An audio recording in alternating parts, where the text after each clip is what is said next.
Fala uma música que você não aguenta mais. Tu cheira. Eu não e você. Eu cheiro. Brincadeira, o nome da música é Tu Cheira. Ela disse, tu cheira? Eu disse, depende. Ela disse, tu cheira? Depende. Se tiver limpinha, as vaguinhas cheirosinhas. Fala uma música que você não aguenta mais. Chega mais perto, vai. Tá bom. Chega mais perto, vai. Agora fala o nome da música. Chega mais perto, vai. Mas eu já estou perto. Meu Deus, que lerdo. Chega mais perto, vai é o nome da música.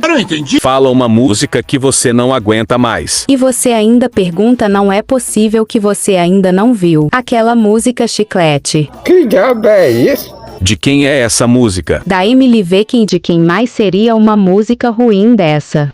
Que tristeza.